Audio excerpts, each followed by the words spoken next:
In the most amazing, blessed journey in all the world. How amazing. Oh my goodness. We've started this in a suspiciously excited energy we did not expect, and we're riding it through. We thought we were going to be quiet and tired, as was previous, the video beginning. But instead, here we are speaking loudly into the sea of amazing frequencies that happen to be within this amazing Makawa Forest Reserve. Here we are.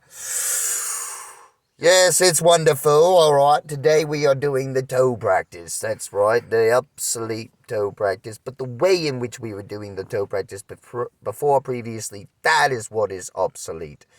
Before we thought that we had to do it this way or that way, but then again, I will maybe have to watch the previous channels and see. It's possible that actually all I ever did was tell you about how to not forcibly do it, but every time that I go into places, I think that I don't have force going on, and then I find a realm of greater subtlety, so I'm like, oh shit, I hope I didn't lead you into this forceful place.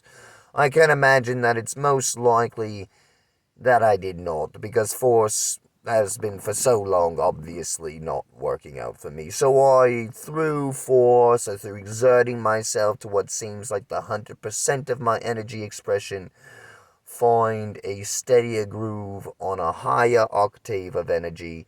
And that happens to be here now with the toe practice in a much more subtle way than ever before. Now I see the toes, the feet, as always already open. Same thing with all of the body. If you can't do the splits, it's because you don't know you're already open to it. Now, does that mean go run outside, jump into the air, and do the splits? Fuck yes, it does. But hey, maybe that will hurt you though, so it also may not. It just depends on you. Be honest with yourself where it is that you are with your consciousness. If you did just now get up, already run outside, miss everything I've said, come back to find out, I'm telling you that you might not could have done the thing that you just did, which was run outside and do the splits, then go ahead and write me a comment and tell me, shit, Ryan, I just ran outside and did that. If you were previously unable, if you're already able to do that, go. I guess you could tell me that, but, nothing to boast about. I just mean if it's in relation to spontaneous realization in the moment, I'm totally into hearing about it, hearing other people's experiences. I have experienced stuff like this. The splits, the reason I have to transmit the data of, hey, who knows what you're able to do, is because myself, I have opened the legs previously in this manner, I'm telling you, but never in the way of the splits. So that means whenever I was going that direction specifically, I felt like I needed to observe, and I had a lot of tension, and I had a lot of just insane observation on if it was going to work or not, and that's just a super tension. So it's really just like forgetting that you were ever not able to do it, and even forgetting that you're showing yourself you're able to do it. You're not proving anything yourself, not going to prove anything, because that's also a realm of force. It's spontaneity in the moment, something that just unfolds completely on its own in a certain sense, but we actually have the ability to direct it and be deliberate with it.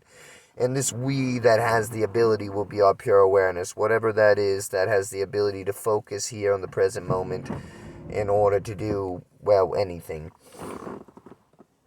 So today, we're looking at the toes. I really, for a very long time, have been not wanting to mess with the toes. Once I realized I was fucking them up, opening them in the way that I was, causing them pain and other things, which actually was great, because those pains that I caused myself caused me a great compassion and softening. So it's kind of in a way like the transference through the realms of life when it comes to liberation, or the realms of life when it comes to samsara, or the levels or layers of nirvana when it comes to coming into awareness, coming into the precious human existence, all of the different, what people call rebirths, or new births, however we wish to speak of this, or same simultaneous constant birth, whatever it is, semantics are fun, we like them. All kinds of ways to explain the limitlessness of all this phenomenal existence, but all of those ways will have to coincide in a certain manner, you see. it wouldn't make much sense for one of the ways to explain truth to not make sense in one of the other ways to explain truth. That would make it seem as if there were two opposing truths, and that be not the case. You see, there not be two things to be opposing to one another, so it be the one universal constant, be the one singular being which we all are, and that is the truth, what that being is, and how then in which it describes the making and the forming of itself. And so we ourselves were created, and they say the Bible, the image of God. How could this be? Well, if God was actually formless everything, how then could we possibly be the image of the universe in this crazy, formless, insane formed, interchangeable nature in which it is? Well, the way in which we would be that, or be able to see how we are created in the image, is by knowing ourselves quite specifically. And then that goes to the other Christian statement, to know thyself is to know God. And so that would bring Christianity, where they bring introspection to the self as the most uttermost importance, because if you are to wish to emulate Christ and love for God, then you would have to then wish, of course, to know thy God. Otherwise, you may be practicing to something you do not know. And if to know thyself is to know God, along with the kingdom of heaven, or the kingdom of God lying within the hearts of all men, you can imagine then knowing yourself is to literally know God. And that's quite amazing, because we are created in the image, but not just like an after image and a little illusory pattern, but like the holographic imagery that we are talking about, the holographic universe, where every piece contains the entire information of the whole. Have you ever seen that? A holographic card, if you break a piece of it, it still has the entire image on it. No matter how big the piece is, no matter how small the piece is, you can break it into millions of pieces. It all still have, on each of those tiny pieces, the imagery of the original holographic image you've broken it from. It's really amazing. I guess that's how they make holograms, or not holograms, but holographic imagery on cards and things. That's why they bounce out at you, because within every piece of them is the entirety of them, and then when they all conglomerate together, they get this one giant image of beautifulness, but it's still the image of everything else that was tiny that created it, and then vice versa, you see. So it's tough to say which is what, especially when looking at it as a holographic card type symbology when it comes to God, consciousness, or all that is. It's nice to lead into all these beautiful teachings, program releasings, and also this nice new coming to the foot practice, So today, this morning, I moved my foot in a way, and I'd been really just nervous about moving my feet, because previously, like I said before, I had been moving it, finding out that it was in a realm of force.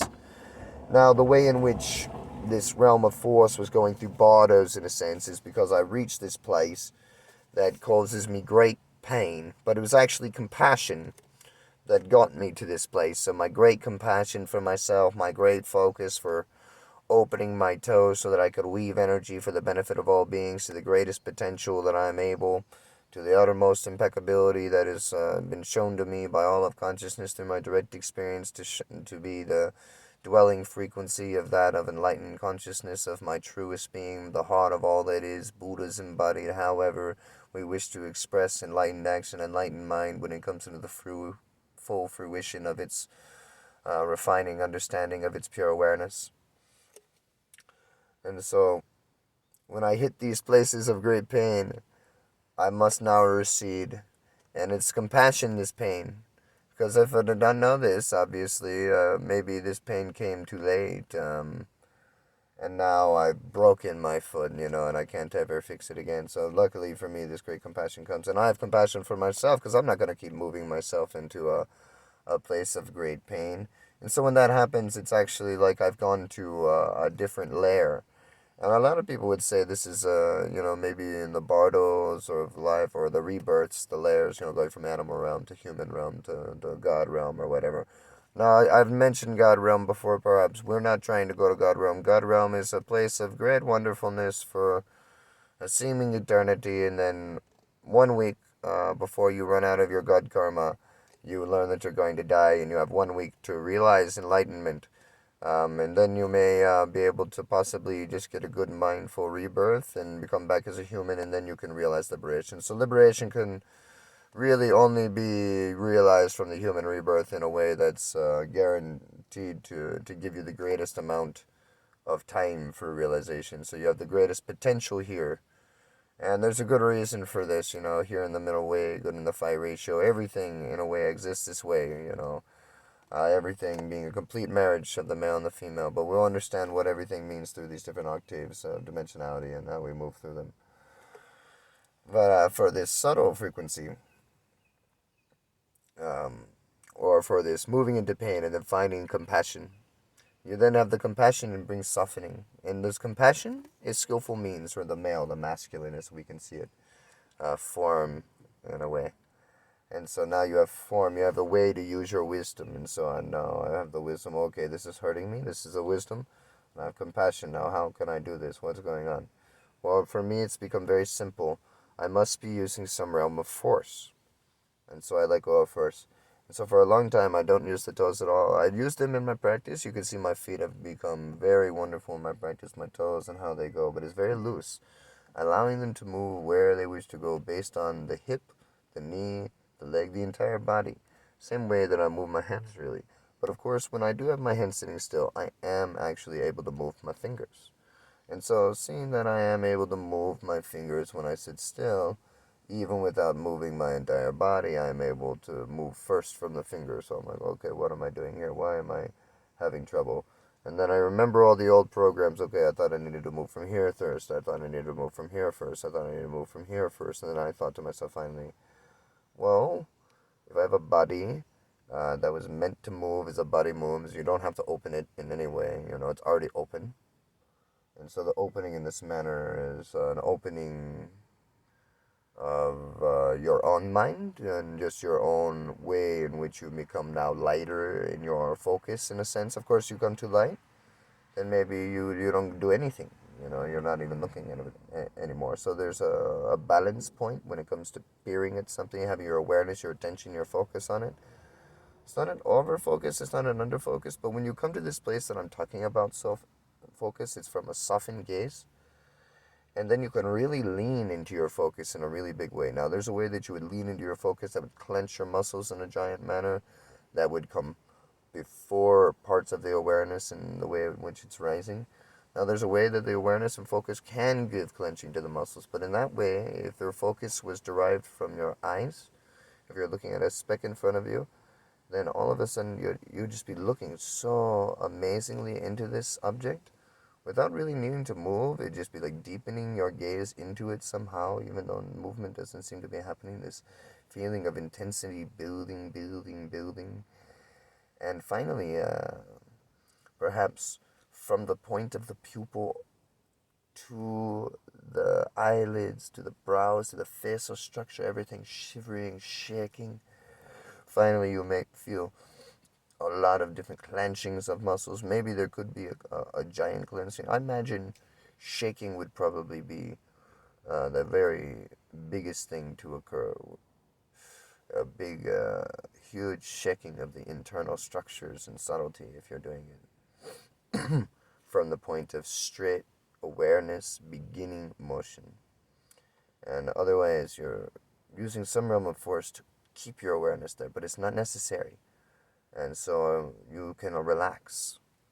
And for me, I am learning this so much with all the things. So I'm doing certain things and I'm relaxing. Now, again, you relax so much, you don't have any movement at all. So how do you move relaxed? Well, you don't move in a way of proving in some way, but in some way, your movement is proving to you something. So it's an interesting balance between these things too. You're not proving, but you are proving. You're not doing this, but you are doing that. And so it's very interesting, this balance on the in-between, where meditation brings you the softened gaze so you can balance with all of your senses united. Now, you don't have to try to do this. When you come into the moment, very soft, all of these things are already presently this way. And so the starting point, where I found, is the most soft point. I get to myself to these places, and I'm like, oh no, I might have locked myself in this place, and now I don't know where to go. But as it turns out, I just soften where I am. Yeah. And this is helping me with my hands as well, too. and they can all help each other. But I just soften, and then I just move. Oh, okay, how do I naturally move? Where do I move from? Where am I moving from? Okay, I want to move from here. Okay, there. I move from there. Okay, move from there. Okay, I move from there. Now this is all very quick. What if I wanted to go slow? Can I go slow? Well, I guess I can. Do I think too much about it? Do I think a little about it? What do I do? And so right now I'm learning about how ways that I backed out so much that I couldn't push forward in a certain sense, But this push forward right here, it wasn't completely balanced. So like most of the four toes, they push forward, but this toe, you see, it didn't push forward the same way. And so right now I have the ability to very softly, subtly, but not soft and subtle in the way that I was previously doing it, to where I was like making sure it stayed soft, but just kind of feeling that it's already open and riding into that open spot. Like, oh, it is already open, and the feeling that I was previously noticing to be some kind of tension that was maybe a wall or a barrier I had to make myself go through actually seemed to be the point of motion. And I'd been leading to this in some of the previous conversations on other videos, but now we've gotten just so much further with this. So it's nice to bring us in, because today, coming into this realm of precision with the toes is going to help me know where the toes are in a certain sense, but not in a way of effort again. Like anytime that I will find myself in a place of effort, I'll retreat away from effort. And sometimes I feel like, oh no, retreating can be bad. So it just depends on how I do it. I found a forward momentum, which is really just it moving as it naturally moves, actually. They're already able to move as they are naturally, and I've just trained myself in a big way. And so, I'm used to doing things from the way I was previously forcefully doing it. And so now I'm softening and learning a new way, which was actually apparently the blueprint way, the oldest way, but it's the way that happens most naturally. And so it was kind of difficult to see, because, when you start to learn, oh, I've seen that, I've never done that before, you think maybe you can't do it. But no, you can. You can immediately do it. Right when you see it, you can immediately do it. Your limitless being, limitless consciousness. You're thinking that you have to learn something, go through some realm of training. That's why you would have to do that. Otherwise, there you go. You're good to go. Now, for me, I can do many big things right now, but this thing is something that I've been having trouble is getting into my intricacy with motion with this. And so right now, again, all through very soft feeling is it opening. You're maybe not watching too much happening, but I'm talking a lot. So you see, when I talk, I'm kind of focused more on what I'm saying. But I don't actually have to focus on this, so I'm glad that we noticed that. I can actually just relax, and it'll just do it all on its own, no problem. That's kind of what sleep is good for, because it kind of resets the pattern. So it's kind of like right when you go to sleep, you're in a state of relaxation, you reset the body pattern, and then you wake up and you move the way you were previously thinking you needed to move, but you could actually wake up probably and jump up all crazy, who knows, We learned this in the Army. This was something I learned earlier about all kinds of good trainings that came in basic training when I was a young kid about one point of focus, a lot of different meditation practices and points of awareness that were brought to ways to move, for a crazy overthinker like me, it was just the neuroses I needed to get through life as a master meditator. Which brought me up to something easier, about showing how everybody has been taught by life already how to be a master meditator. I was trying to think about how, how you would approach this with people or something, come up earlier. And really, it's funny, the Western culture is really cute. We've actually all been made very accidentally through our relaxation and our comfort or whatever. Master meditators. I've already said this many times before, but just through our watching of television. If you watch television for any amount of time, we watch a 2-hour movie, a 3-hour movie, you can you've meditated for 3 hours long, straight, without break. You're a master. It seems so silly, I understand, but and in that moment, you're the greatest in all meditation. So everybody has actually experienced this, and they can actually all remember, oh, and how easy is that? And it was not bad that you thought what you thought about the imagery, but you continued on with the imagery, didn't you? You didn't break the imagery, you continued moving. You're able to think, you're able to feel, you're able to cry, you're able to think, do all the things. You're a master meditator, completely there, completely yourself. Feeling scared, feeling this, feeling that, completely, you know, in love, whatever you're feeling, It's amazing. You're fully there. Nothing you can do, you can't touch it, you're watching.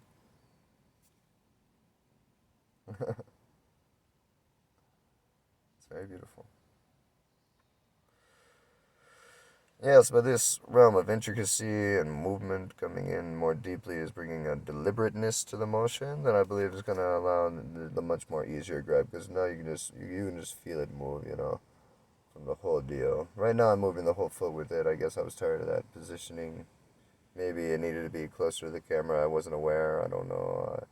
I liked where I was before, but here we are, moving, moving, moving. Not creating tension points, but just allowing it to already be open.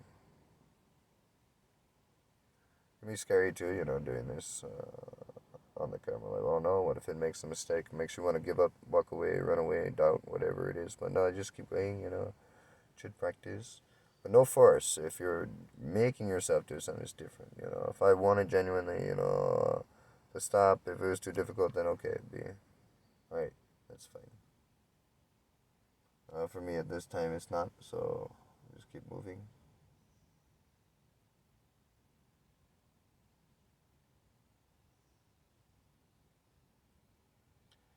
Oh, usually I don't speak while I do this, so um, I'm glad that we did speak. And I did say before that, maybe it's fine to be able to speak. It's not a big deal. That is the realms of like subtlety. It's like how much can you trust yourself? How confident can you come into your moment right from your point of movement? I felt like I was maybe much more confident a second ago, but that's the funny difference too about feeling. As you move into other feelings, they're new feelings, and so maybe you're not as confident with your new feeling as you were your old feeling. You know. Now I got this moved outside of the car. This is actually a nice position for me. I can feel it much better here. Uh, and maybe I can grab this. I'm not doing a lot.